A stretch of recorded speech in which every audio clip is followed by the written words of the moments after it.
하나님 말씀 함께 보겠습니다. 함께 보실 하나님 말씀은 요한일서 3장 1절에서 12절까지입니다. 요한일서 3장 1절에서 12절까지 다 찾으신 줄 알고 우리 같이 한 목소리로 합독하겠습니다. 함께 읽습니다. 시작. 보라, 아버지께서 어떠한 사랑을 우리에게 베푸사 하나님의 자녀라 일컬음을 받게 하셨는가. 우리가 그러하도다. 그러므로 세상이 우리를 알지 못함은 그를 알지 못함이라. 사랑하는 자들아, 우리가 지금은 하나님의 자녀라. 장래에 어떻게 될지는 아직 나타나지 아니하였으나 그가 나타나시면 우리가 그와 같을 줄을 아는 것은 그의 참 모습을 그대로 볼 것이기 때문이니, 주를 향하여 이 소망을 가진 자마다 그의 깨끗하심과 같이 자기를 깨끗하게 하느니라. 죄를 짓는 자마다 불법을 행하나니 불법이라. 그가 우리 죄를 없애려고 나타내신 것을 너희가 아나니 그에게는 죄가 없느니라. 그 안에 거하는 자마다 범죄하지 아니하나니 범죄하는 자마다 그를 보지도 못하였고 그를 알지도 못하였느니라. 자녀들아, 아무도 너희를 미혹하지 못하게 하라. 의를 행하는 자는 그의 의로우심과 같이 의롭고 죄를 짓는 자는 마귀에게 속하나니 마귀는 처음부터 범죄함이라. 하나님의 아들이 나타나신 것은 마귀의 일을 멸하려 하심이라. 하나님께로부터 난 자마다 죄를 짓지 아니하나니 이는 하나님의 씨가 그의 속에 거함이요 그도 범죄하지 못하는 것은 하나님께로부터 났음이라. 이러므로 하나님의 자녀들과 마귀의 자녀들이 드러나나니, 무릇 의를 행하지 아니하는 자나 또는 그 형제를 사랑하지 아니하는 자는 하나님께 속하지 아니하니라. 우리는 서로 사랑할지니 이는 너희가 처음부터 들은 소식이라. 가인같이 하지 말라. 그는 악한 자에게 속하여 그의 아우를 죽였으니 어떤 이유로 죽였느냐? 자기의 행위는 악하고 그의 아우의 행위는 의로움이라. 아멘. 우리 함께 말씀을 살펴보도록 하겠습니다. 우리는 요한일서를 같이 함께 묵상하고 있습니다. 요한일서의 상황은 이단, 잘못된 가르침이 지나간 자리를 수습하는 내용을 가지고 있습니다. 과거에 저에게도 이와 유사한 상황이 있었는데요. 제가 학교에서 찬양팀 간사로 있을 때 찬양팀 내 신천지가 들어왔던 적이 있었습니다. 이단이 들어왔었죠. 재빨리 확인이 됐기 때문에 제명 처리를 했지만 그에 따른 여파가 있었습니다. 제명됐던 그 사람과 유독 친했던 형제가 있었는데 그 형제가 또다시 오해를 받는 거예요. 그들과 친했기 때문에, 또 그들과 같이 함께 있었기 때문에, 그와 함께 있었던 이야기를 했기 때문에 오해를 받는데 색안경이 잘 벗겨지지 않는 것을 보았었습니다. 여러분, 비단 이단의 문제가 아니더라도 관계 속에서 의심이 있을 수 있고 오해가 싹틀 수 있습니다. 그게 외부적인 요인이든 또는 내부적인 요인이든 사실은 그대로 두면 위험해지는 것은 매한가지인 것 같습니다. 여러분, 이때 필요한 게 혹시 뭔지 아십니까? 그건 정체성입니다. 내가 어떤 존재인지 명확해야 해요. 그리고 우리의 관계가 어떠한 관계인지가 사실은 더 분명해져야 된다는 사실이죠. 그리고 그 다음에는 우리를 흔들었던 그 대상 또는 그 문제가 뭔지에 대해서도 사실은 명확하게 해야 할 필요가 있다는 사실입니다. 그리고 또 거기서 끝나면 되지 않죠. 앞으로 어떻게 나아가야 할지 방향성이 필요합니다. 오늘 본문은 그러한 구조를 가지고 있습니다. 1절부터 3절까지 요한이 이야기합니다. 너희들이 어떠한 존재인지, 너희들의 정체성이 무엇인지를 이야기합니다. 그리고 나가서 4절부터 10절까지는 그 문제가 무엇이었는지, 그 문제의 실체가 대체 무엇이었는지 이야기하고 11절, 12절 마지막으로는 우리가 어떠한 방향으로 나아가야 할지에 대해서 방향성을 제시하는 것을 보게 됩니다. 오늘 본문은 크게는 요한일서의 첫 번째 주제, 하나님 빛이시다 라고 하는 그 본문 안에 있어요. 1장 5절에 있는. 그래서 빛의 거함과 어둠에 거하는 것이 계속해서 반복되고 있는데 그의 한 패턴으로 보여질 수 있습니다. 자, 1절부터 3절까지 우리 같이 함께 살펴보는데요. 첫 번째 단락입니다. 빛에 속한 우리의 정체성이 무엇인지를 말하고 있습니다. 1절부터 3절까지 살펴볼 텐데 특히 이 부분에서는 과거와 현재와 미래에 대한 시간성을 가지고 요한이 설명하고 있어요. 그 시간 속에서 너희가 어떠한 존재였고 지금 어떠한 존재인지 말하는데 우리 1절, 2절을 과거, 현재, 미래라고 하는 시간을 유념하면서 한번 1절, 2절 다시 한번 더 읽어봤으면 좋겠어요. 한번 읽어보겠습니다. 시작.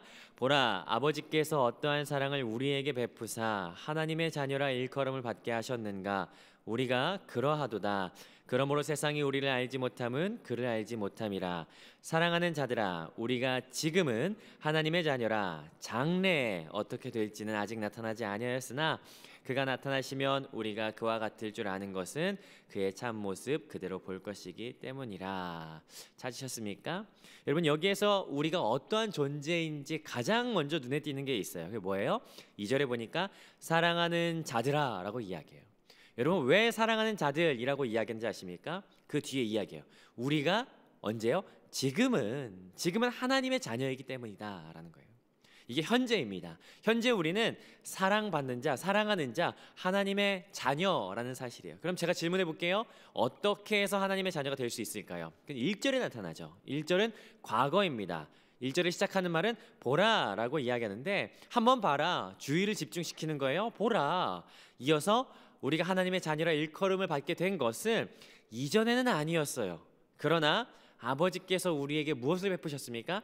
사랑을 베푸셔서 그의 결과로 인해서, 그로 인해서 1절 계속 보면 세상이 우리를 알지 못한다라고 하는 결과를 가져왔대요. 여기 안다라고 하는 사실은 요한 1서에서 가장 핵심적인 단어 중에 하나입니다. 가장 많이 등장해요. 알다라는 단어가. 기노스코, 오이다라고 하는 이 두 개의 단어가 각각 25번, 15번 쓰여서 총 도합 40번에 걸쳐서 알다라고 하는 단어가 여기저기 들어가요.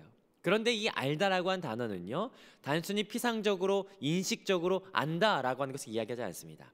보다 역동적인 의미를 갖는데 1장 초반부에 나왔던 사귐이라고 하는 단어를 여러분 기억하실지 모르겠습니다. 코이노니아, 사귐, 깊이 있는 교제, 그런 뉘앙스예요. 그러니까 단순히 우리가 인식하는 정도의 아는 것이 아니라 깊이 맺는 관계, 그것을 안다라고 이야기하는 것이죠. 자, 그럼 보십시오. 세상이 너를 알지 못한다라고 하는 것은 어떤 의미예요? 세상이 너와 관계가 없다라는 말과 동일한 말이에요. 왜냐하면 2절이 말하죠. 우리가 지금 무엇이 되었기 때문이에요? 하나님의 자녀, 하나님과 관계 맺는 자가 되어 있기 때문에 세상과 우리는 관계가 없다라는 것을 이야기하는 것이에요. 여러분, 이게 성도의 정체성입니다. 우리는 누구와 관계된 자예요? 하나님과 관계된 자예요. 세상과 관계된 자가 아니라는 사실이에요. 여러분, 가끔씩 우리가 어떤 건물에 들어가면 어떤 문에는 그렇게 써 있는 것을 봐요. 관계자 외 출입 금지. 그런 거 혹시 보신 적 있으십니까? 이 말 어떤 말이에요? 여기 아무나 못 들어간다라는 말이에요. 관계가 안 된 사람은 들어가면 안 돼요. 반드시 관계가 있는 사람만 들어갈 수 있어요. 하나님께서도 나중에 훗날 천국문에 그렇게 써붙이지 않으실까 싶습니다. 관계자 외 출입 금지. 그러나 여러분, 우리는 여기 들어갈 수 있어요. 왜요? 왜냐하면 저와 여러분은 하나님과 관계된 자이기 때문이에요. 본문의 표현에 의한다면 하나님의 자녀이기 때문이죠. 그렇기 때문에 우리에게 소망이 있습니다. 우리의 미래의 소망이 있어요. 2절 계속 보겠습니다. 2절 계속 보면 미래에 대한 표현이 나옵니다. 장래에라고 이야기하죠. 장래에 어떻게 될지는 아직 나타나지 아니하였으나 그가 나타나시면 우리가 그와 같을 줄 아는 것은, 미래에 대해서 이야기하기 시작해요. 아직 나타나지 않았어요. 그러나 안다는 거예요. 무엇을 압니까? 2절을 정리해 보면 아는 것은 이 세 가지인데, 무엇을 아냐면 첫 번째, 그가 나타나실 거다라는 거예요. 달리 말하자면 주님 재림하신다. 이거 우리가 안다라는 거예요. 여러분도 알고 계십니까? 주님 재림한다라는 사실을. 두 번째 아는 것이 있어요. 우리는 그때 지금과 다른 상태가 될 것이다. 이건 사실 빌립보서 3장 21절에도 나와요. 그는 만물을 자기에게 복종하실 수 있는 자의 역사로 우리의 낮은 몸을 자기의 영광의 몸의 형체같이 변하게 하시리라 라고 이야기하고 있어요. 우리가 지금과 다른 모습으로 나타날 것을 안다라는 것이에요. 여러분, 그것에 대한 미래의 소망이 여러분에게도 있으십니까? 자, 세 번째 아는 것은 2절의 마지막에 이야기하여 그의 참 모습 그대로 볼 것이기 때문이다 라는 것이에요. 여러분, 기억나시죠? 고린도전서 13장 12절에 보면 우리가 지금은 거울로 보는 것 같이 희미하나 라고 이야기해요. 여기 그 거울은요, 당시에 사람들이 쓰던 그 놋거울이었어요. 아마 드럼의 저 심벌과 비슷하게 생겼을 거예요. 여러분 드럼의 심벌 나중에 한번 가까이 가보세요. 얼굴이 어떻게 비춰지는지. 그 구리 같은 그 형체, 그 금속 위에 비춰진 것처럼 얼룩덜룩하고 희미하지만, 그러나 그때에는, 장래에는, 그날이 되면 얼굴과 얼굴을 지금 저희가 마주하는 것처럼 선명하게 볼 것이라는 것이에요. 그러나 이 당시에 보다라고 하는 말은요, 어떤 눈으로 직접 본다라고 하는 의미도 있겠지만, 여기에서 본다라고 하는 것은 관계성이 있는 봄을 말하는 것이에요. 그러니까 정리하자면 세 번째, 주님과의 관계는 미래에도 더 선명하고 분명하게 지속될 것이다. 관계적으로 지속됨으로 볼 것이다 라고 하는 것이에요. 이게 바로 우리의 정체성입니다. 이게 진짜 모습이에요. 사랑받는 자, 이전에 예수님으로 인해서 사랑하는 자가 되었고, 현재 지금도 예수님과 관계 맺은 자이며, 미래에도 영원토록 예수님과 더 깊은 관계로 살 것이다 라고 하는 것이 바로 저와 여러분들, 지금 사도 요한이 이야기하고 있는 이 교회들의 정체성인 것이죠. 그러므로 결론입니다. 어떻게 살아야 되냐? 3절인데요. 3절 같이 읽어봅니다. 시작. 주를 향하여 이 소망을 가진 자마다 그의 깨끗하심과 같이 자기를 깨끗하게 하느니라. 한마디로 말하면 뭐예요?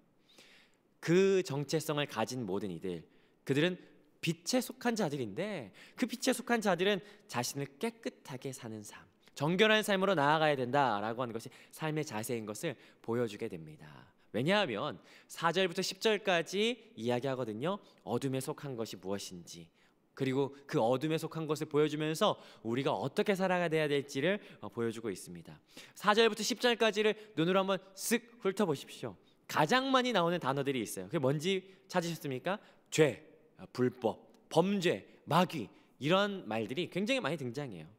그리고 4절부터 10절까지를 여러분 눈으로 한번 보시면 일련의 규칙을 가지고 있는 것을 발견하게 됩니다. 자, 보세요. 4절 5절은 시작이 이렇게 이야기합니다. 죄 짓는 자, 그렇죠? 그리고 나서 5절에는 죄를 없애기 위해서 나타난 자가 있어요. 자, 6절 보십시오. 그의 안에 거하는 자라고 나와요. 7절은 자녀들을 향하여 권면을 하죠. 다시 8절은요 반복됩니다. 8절 보십시오. 죄 짓는 자가 등장해요. 그리고 그 일을 멸하기 위해서 나타나시니가 등장합니다. 그리고 9절에는요 6절에서 그의 안에 거하는 자가 나왔는데, 여기는 하나님께로부터 난 자가 등장합니다. 그리고 10절은 권면이죠. 지금 두 번 반복되는 것을 보게 되는 거예요. 여러분 이 패턴을 좀 머릿속에 그리시면서 우리 4절 먼저 함께 살펴보도록 하겠습니다. 4절 같이 한번 읽어보겠습니다. 시작. 죄를 짓는 자마다 불법을 행하나니 죄는 불법이라. 4절은 해석이 조금 아쉽죠. 4절을 직역하면 이렇습니다. 행하는 사람, 죄를, 불법을 행한다, 이렇게 돼요. 여러분 강조점이 어디에 있는 것 같습니까? 행함에 있어요. 행함. 앞에서 뒤에서 행함으로 이야기하고 있고요. 무엇을 행하는지 그 안에서 보여주는데 뭐를 행해요? 죄를, 그리고 불법을 행한대요. 여러분 죄라고 하는 단어는 하마르티아라고 하는 헬라어를 가지고 있습니다. 이 단어는 여러분 몇 번 소개가 됐던 것 같아요. 하마르티아는 어떤 의미를 가지고 있냐면요, 관역을 벗어나다, 비껴나다라고 하는 의미를 가지고 있어요. 의도적으로 관역을 비껴나가게 하는 것이에요. 마치 양궁 선수가 그의 양궁 선수의 정체성을 가지고 살아야 되는 목표는 뭐냐면, 가장 정중앙에 있는 텐을 맞춰야 되는, 가장 정중앙을 맞춰서 쏴야 되는 목표를 가지고 있어요. 그러나 하마르티아라고 하는 것은요 의도적으로 그 목표물이 아니라 다른 것으로 비껴나가게 하는 것이에요. 이게 죄라는 것이에요. 그 가운데 나쁜 의도성이 있기 때문이죠.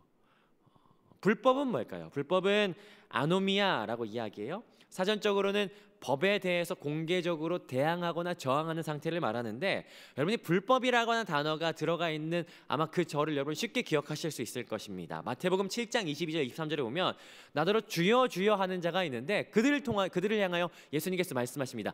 불법을 행하는 자들아 라고 말씀하시죠. 문맥을 통해서 따져본다면 알 수 있는 것은 이 불법이라고 하는 것은 다른 것이 아니에요. 하나님의 뜻을 거절하는 것을 불법이라고 이야기해요. 정리하자면 죄, 불법이라고 하는 것은요 하나님의 뜻의 의도를 가지고 거절하거나 저항하는 것, 이게 불법과 죄라고 이야기하는 것이죠. 그러나 이게 세상에 있지만, 그러나 5절에 보니까요. 5절 같이 한번 읽어보겠습니다. 시작. 그가 우리 죄를 없애려고 나타나신 것을 너희가 아나니 그에게는 죄가 없느니라. 이 죄와 불법을 없애기 위해서 나타나신 이가 있어요. 사실 우리는 그가 누군지 알죠. 이분은 죄가 없어요. 이분이 누구신지 8절 병행이 되는 절인데요. 8절에서 반복되거든요. 4절과 동일하게 8절 보니까 뭐로 시작합니까? 죄를 짓는 자로 시작해요. 앞에서 4절에서는 불법을 행했다, 불법에 속했다라고 이야기했는데 이 죄를 짓는 자는 8절에서 보니까 누구에게 속했다고 이야기합니까? 마귀에게 속했다라고 이야기해요.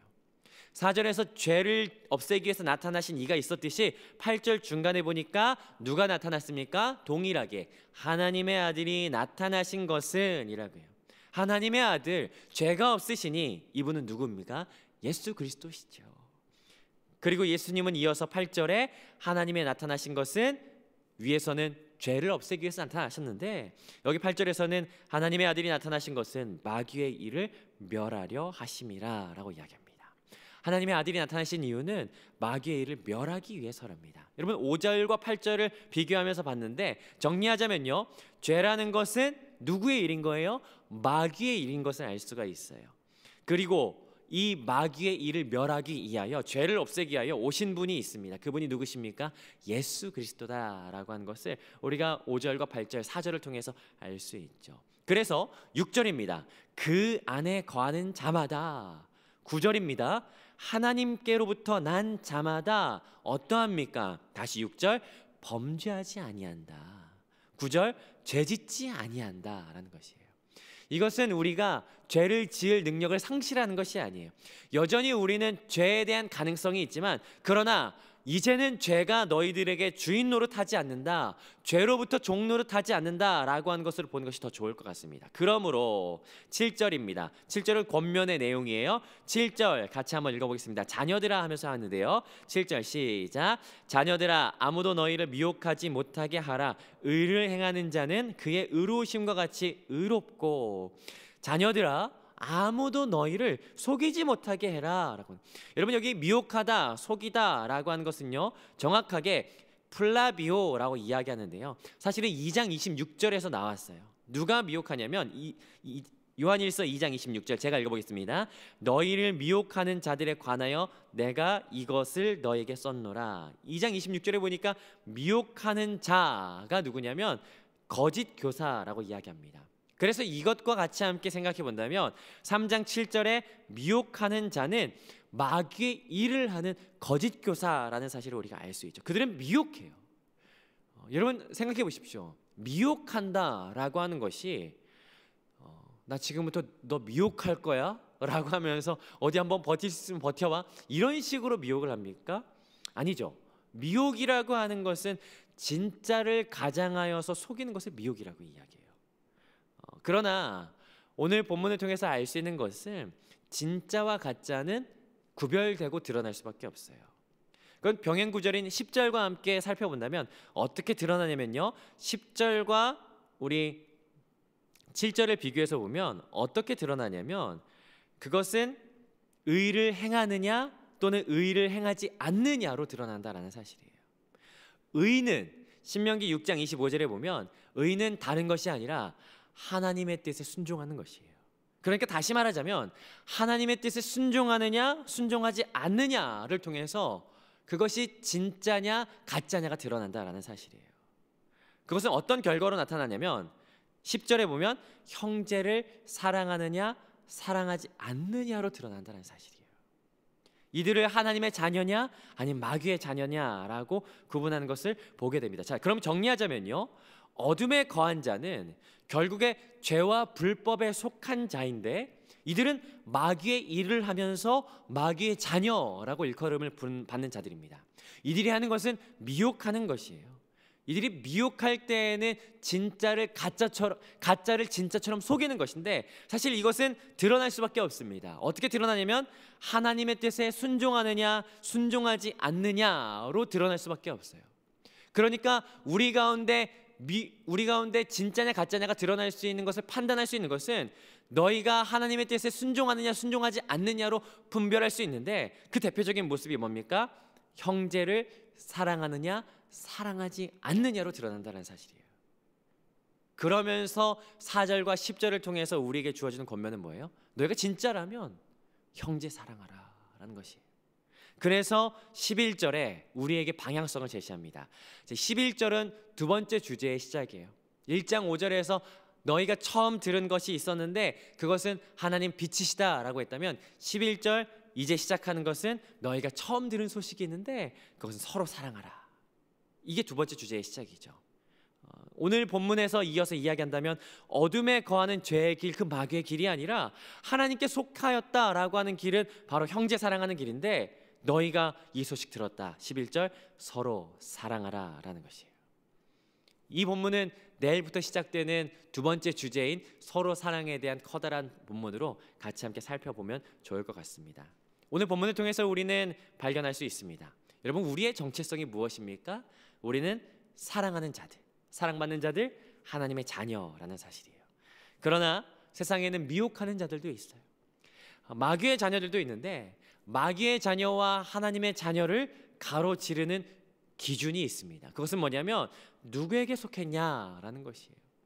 우리가 누구에게 속했냐라고 하는 것을 또다시 판단할 수 있는 가치 기준이 있는데 그건 뭐예요? 요한일서 2장 10절에서 이미 말한 바가 되었어요. 요한일서 2장 10절 그의 형제를 사랑하는 자는 빛 가운데 거하여 자기 속에 거리낌이 없나니 주 안에 거하는 자, 하나님 안에 거하는 자, 빛 가운데 거하는 자는 뭐로 나타나냐면 형제를 사랑하는가로 나타난다는 사실이에요. 여러분, 이 말씀이 오늘 하루 가운데 우리가 좀 기억되었으면 좋겠습니다. 우리가 주 안에 거하는 자가 되기를 원해요. 우리는 미혹하는 자가 아니라 빛 가운데 거하는 자가 되기를 소망해요.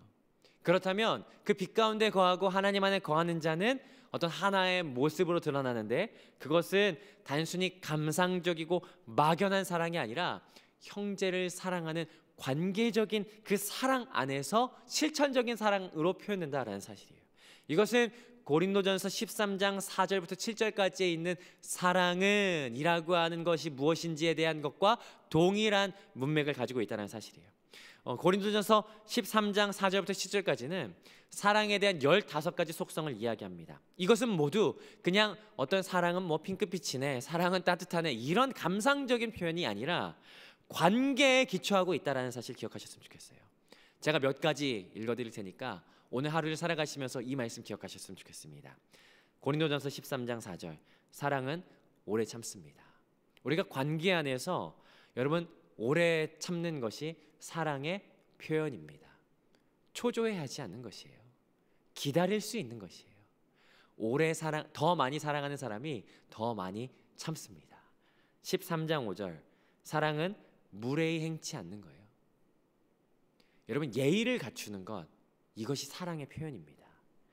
어린 아이를 대할 때에도 사랑한다면 예의를 갖추십시오. 그것이 사랑하는 것입니다. 13장 6절 사랑은 불의를 기뻐하지 않아요. 다른 사람이 잘못되는 것을 기뻐하지 않습니다. 함께 아파하고 함께 눈물 짓는 것이 사랑입니다. 13장 7절 사랑은 모든 것을 덮어줍니다. 동일하게 사랑은 모든 허다한 죄도 덮는다라고 이야기해요. 그러므로 여러분 하나님 안에 거하십니까? 그리고 빛 가운데 거하시는 주의 자녀이십니까? 하나님의 자녀이십니까? 오늘 성경이 이야기합니다. 서로 사랑하십시오. 특별히 그의 실천적인 자세로서 적용점으로서 고린도전서 13장 묵상할 때 하나님 내가 이 가운데 있는 사랑은 이라고 하는 이 덕목을 이 말씀 앞에 하나님 겸손히 순종하는 이 하루가 되게 하여 주시옵소서라고 그렇게 우리가 좀 주님 앞에 결단하며 나아가는 오늘 이 하루가 되었으면 좋겠습니다. 사랑은 내가 사랑할 수 있는 것을 사랑하는 것이 사랑이 아닙니다. 사랑할 수 없는 것을 끌어안고 사랑하는 것이 사랑이죠. 그러므로 사랑하기 어려운 대상을 오늘 한번 사랑해 보지 않으시겠습니까? 정말 예의 없다 라고 생각하는 사람도 한번 사랑해 보세요. 그리고 정말 참기 어렵다 라고 하는 시간에도 한번 참아 보십시오. 그것이 형제를 사랑하는 사랑의 표현 방법이고 오늘 주님께서 우리 가운데 묵상하게 하시고 이 말씀 통해서 함께 나아가게 하는 삶의 방향인 것이겠죠. 오늘 같이 함께 이 말씀을 통하여 사랑의 자리로 나아가 하나님의 자녀로서 그 정체성을 모두에게 드러내는 저와 여러분들의 삶이 되시기를 주님의 이름으로 축복합니다.